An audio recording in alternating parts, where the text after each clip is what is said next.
हरि बोल, हरि बोल, हरि हरि बोल।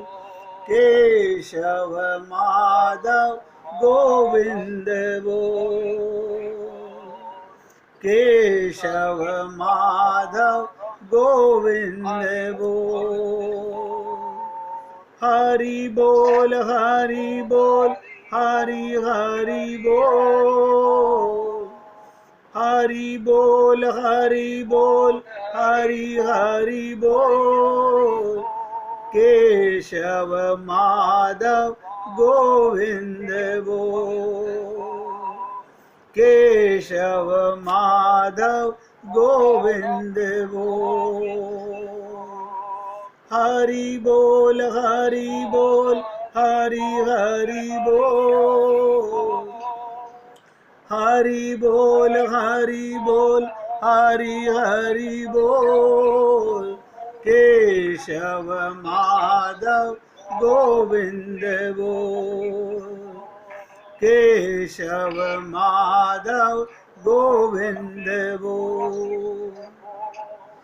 बहुत एकाग्रता से सुनिएगा। आप और हम लोगों को जो परोसा जा रहा है, आप देखो, माता कहती है बेटा मेरा, पिता कहता है बेटा मेरा, दादा कहता है पोता मेरा, दादी कहती है पोता मेरा। ये क्या है? विष मिला हुआ माखन। कहने सुनने बड़ा अजीब लगता है। संसार के सारे रिश्ते स्वार्थ के रिश्ते होते हैं, क्योंकि उन्हें स्वयं का ज्ञान नहीं होता।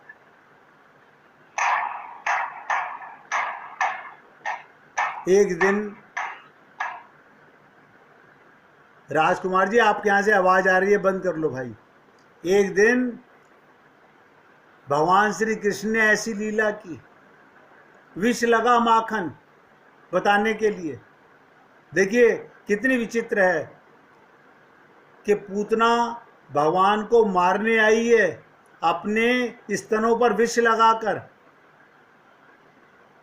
भगवान उसका पान कर रहे हैं। क्यों? यही बात परीक्षित ने पूछी थी सुखदेव परमहंस से कि प्रभु ऐसे कैसे हो सकता है कि पूतना तो मारने आई थी। बोले अरे मूर्ख, उसने दुश्मनी से ही सही संबंध तो भगवान से बनाया। शिशुपाल ने गालियां दे करके ही सही संबंध तो भगवान से बनाया। लेकिन आप और हम लोग आत्मा मान करके भी भगवान से संबंध नहीं बनाते। हम लोग भगवान को सुबह मंदिर गए, शाम मंदिर गए, पूजा पाठ में लिप्त रहते हैं। वरना बताओ, संबंध बना लो तो किसकी माला जपनी? जैसे कबीर जी ने कहा कि मैं राम की दुल्हनिया गांठ गठिया लिया। अब मैंने अगर अपने को परमात्मा का संबंध बना लिया तो बार बार क्या खोल के देखना? पता है कौन सी पत्नी पति के नाम की माला जपती है? देखा किसी को आज तक? या पति पत्नी के नाम की माला जपता है?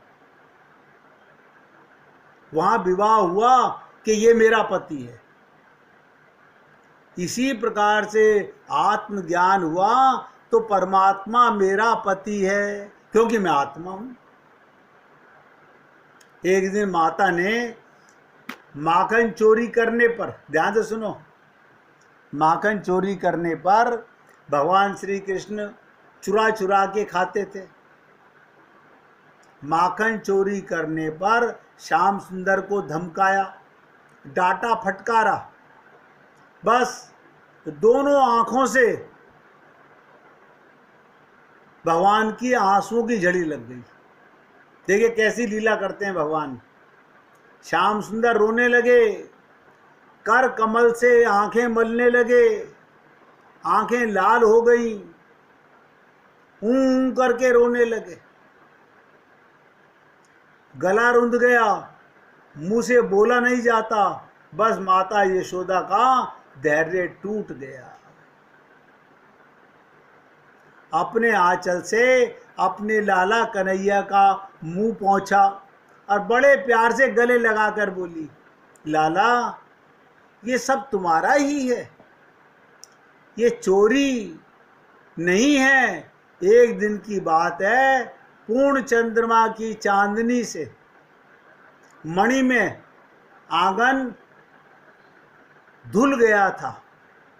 आपने देखा है महाराष्ट्र में भी वो शरद पूर्णिमा की रात्रि को जो चांदनी फैली थी, तो यशोदा मैया के साथ गोपियों की गोष्ठी जुड़ रही थी। गोपियां इकट्ठी होकर के जिसे बोलते हैं गोष्ठी करना, वहीं खेलते खेलते भगवान श्री कृष्ण भी चंद्रमा, दृष्टि चंद्रमा पर पड़ी, भगवान ने भी चंद्रमा को देखा और पीछे से आकर यशोदा मैया का घूंघट उतार दिया और अपने कोमल करों से उनकी चोटी खोलकर खींचने लगे भगवान, और बार बार पीठ थपथपा रहे हैं अपनी माँ की। तोतली बोली में बोल रहे हैं, मैया मैं तो ये चांद लूँगा, मैं तो चांद लूँगा। अब तोतली बोली में इतना ही कहते, जब मैया की समझ में बात नहीं आई तब उसने स्नेहार्द दृष्टि के पास बैठी ग्वालिनों की ओर देखा। जब वो विनय से प्यार से फुसलाकर श्री कृष्ण को अपने पास ले आई और बोली, लाला तुम क्या चाहते हो, दूध? भगवान बोले ना। बढ़िया दही? बोले ना। खुरचन लोगे? बोले ना।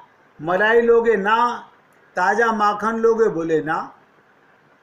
तो ग्वालिन ने पूछा, बेटा रूठो मत, रो मत, जो मांगोगे सो दूंगी। श्री कृष्ण ने धीरे से कहा, घर की वस्तु नहीं चाहिए।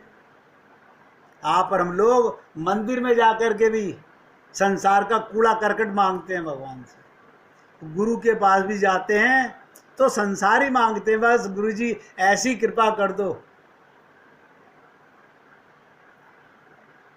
नहीं समझ पाते। घर की वस्तु नहीं चाहिए। भगवान पैर पटक रहे हैं और उंगली उठाकर चंद्रमा की ओर संकेत कर दिया। गोपियां बोली, अरे मेरे बाप, ये कोई माखन का लौंदा थोड़ी है कि तेरे को दे दें हम। चंद्रमा को देने का मतलब ये कोई माखन का लौंदा थोड़ी है कि दूध को मत करके तेरे को दे देंगे। अब मन ही मन पछता रही है, भगवान ने क्या डिमांड कर दी। हाय हम ये कैसे देंगी, ये तो प्यारा प्यारा हंस आकाश के सरोवर में तेरा तैर रहा है। क्या बोली, लाला को बहका रही है, ये हंस आकाश के सरोवर में। एक सरोवर पानी का नीचे होता है, एक आकाश के सरोवर में हंस तैर रहा है। ये चंद्रमा हंस है।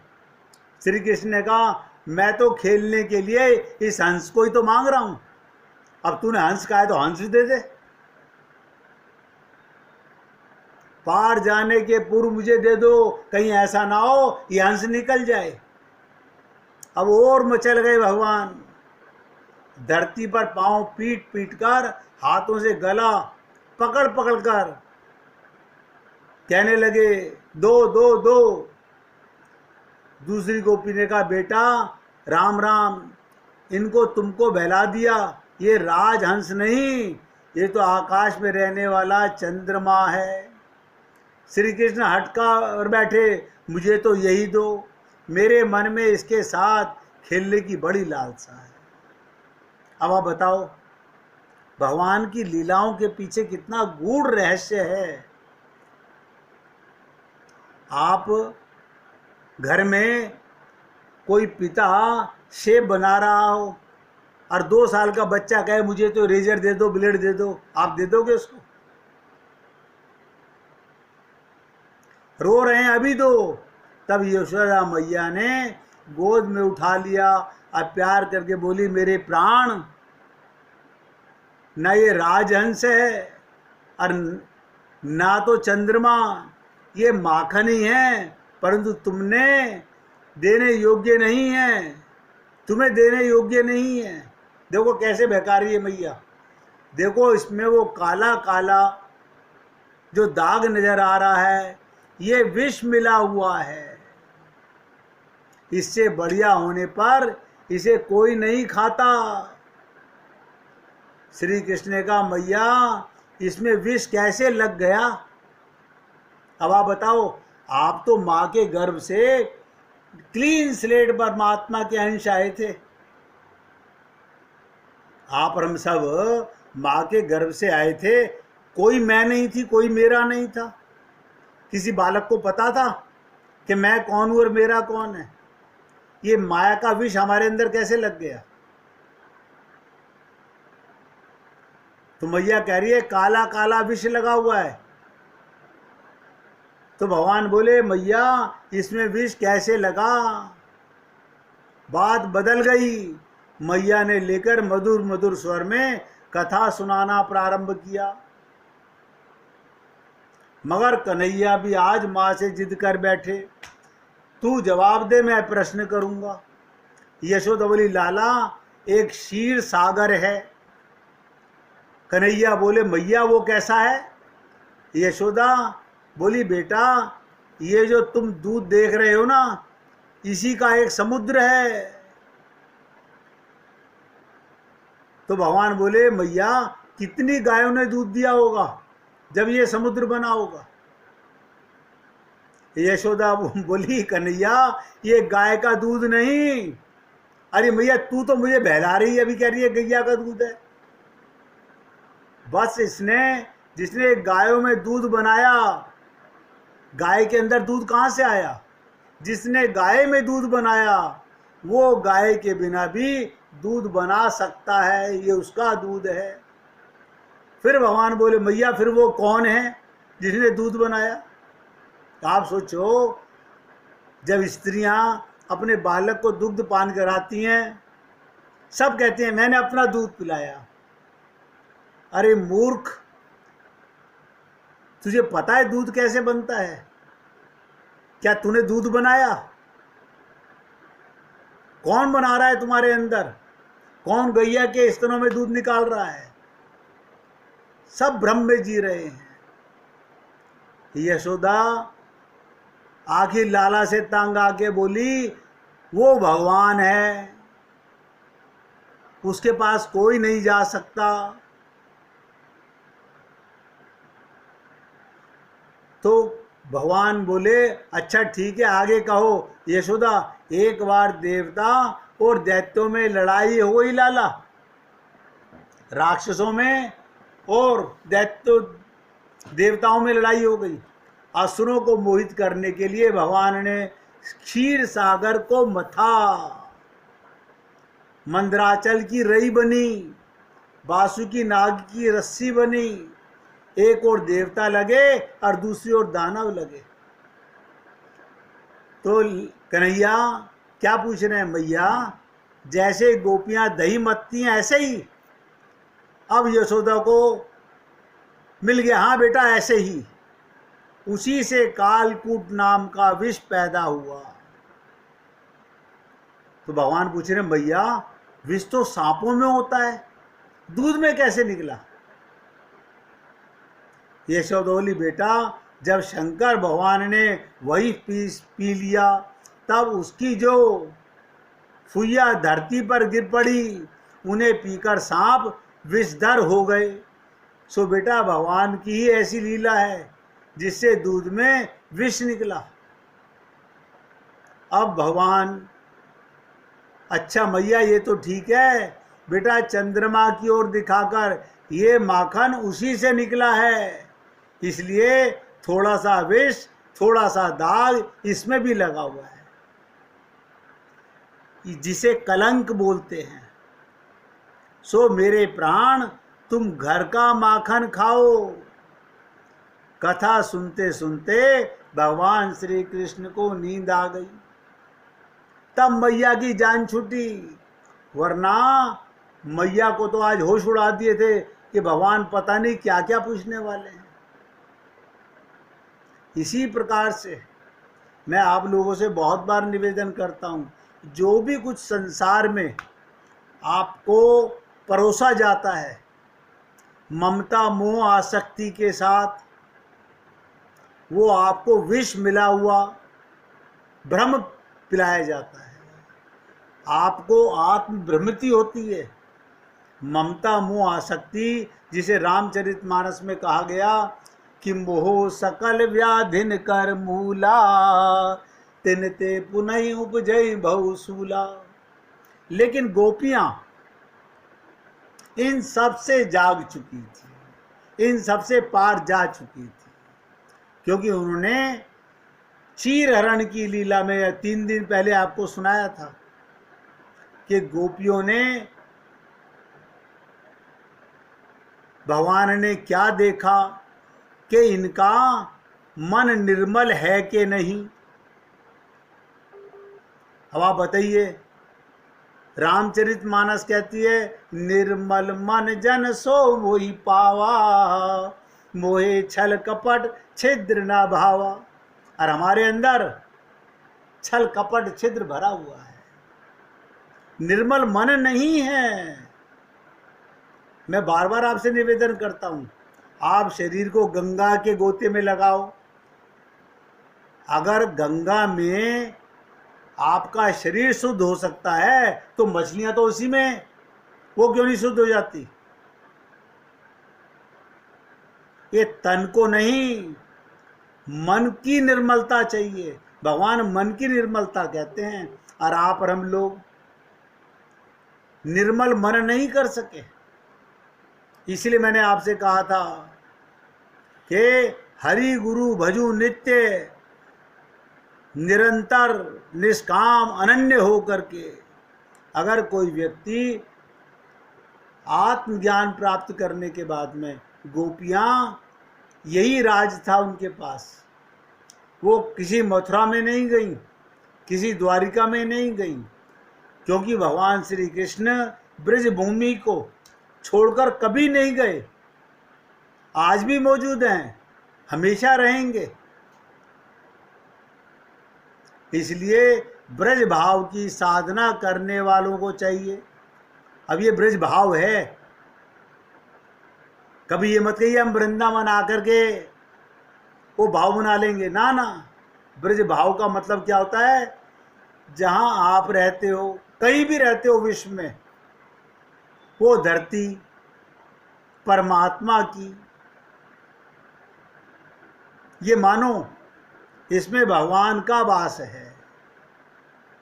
अगर भावना की शुद्ध करने वालों को चाहिए, वो जो पाठ करते हैं, जो ध्यान करते हैं, जो जप आदि करें, उसके पहले मन ही मन नोट करो, सबसे पहले श्याम सुंदर से प्रार्थना करो। क्या? हे नाथ, मैं ये जप आदि करके जा रहा हूँ जाने, अपने से तो मैं कुछ कर नहीं पाता, नाथ आप ही अपनी कृपा से मुझे आगे बढ़ाइए। मैंने बहुत बार कहा आप लोगों से, जैसे ही मन भटके, मन संसार में जाए, उसी समय मन को धूर्त को भगवान से प्रार्थना कीजिए, हे केशव, हे नारायण, ये चंचल मन स्थिर नहीं हो रहा। मीना जी, अपने मोबाइल की आवाज बंद कीजिए।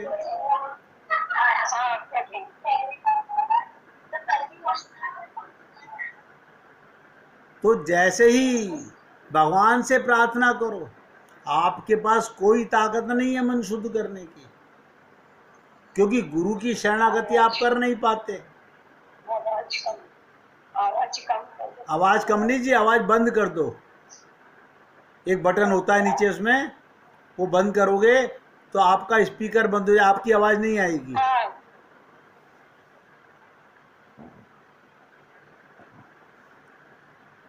तो श्याम सुंदर से प्रार्थना करो, हे नाथ, मैं ये जप, ये ध्यान, ये पूजा करने जा रहा हूँ, और ये पापी मन, बिगड़ा हुआ मन इतना चंचल है, इंद्रियों से तो पूजा करता है मन उसी समय भागता है मौका देख करके। आप अपने अंदर झांक के देख लो सब के सब। अगर 15 मिनट, तो बहुत बड़ी बात कह रहा हूं, 5 मिनट भी एकाग्र होकर के आप भगवान का रूप ध्यान नहीं कर सकते। उसके बीच में मन कभी बेटे के पास, कभी बेटी के पास, कभी दुकान पे, कभी दफ्तर में।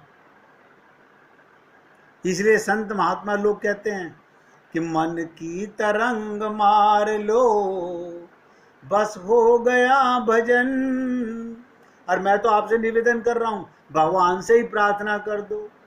आप अपनी ताकत से मन को कंट्रोल नहीं कर सकते। भगवान से प्रार्थना किए, मुझे संभाल लो, मैं आपकी शरण में हूं। बताइए, भगवान की कृपा के प्राकट्य का सर्व सुलभ उपाय बता रहा हूं।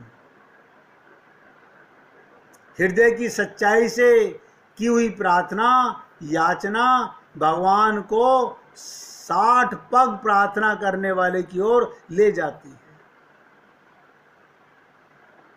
लेकिन आप और हम लोग कभी ये प्रार्थना करते नहीं। बिगड़ा हुआ हमारा मन है, शरीर नहीं बिगड़ा हुआ। शरीर को नहलाने धुलाने से कुछ नहीं होगा, गंगा जल छिड़कने से कुछ नहीं होगा, प्रयागराज में गोते लगाने से कुछ नहीं होगा। असली चीज है मन का शुद्धिकरण, जो गोपियों ने किया था। अब आगे चर्चा करने से पहले 1 मिनट भगवान का कीर्तन कीजिए। श्री राम।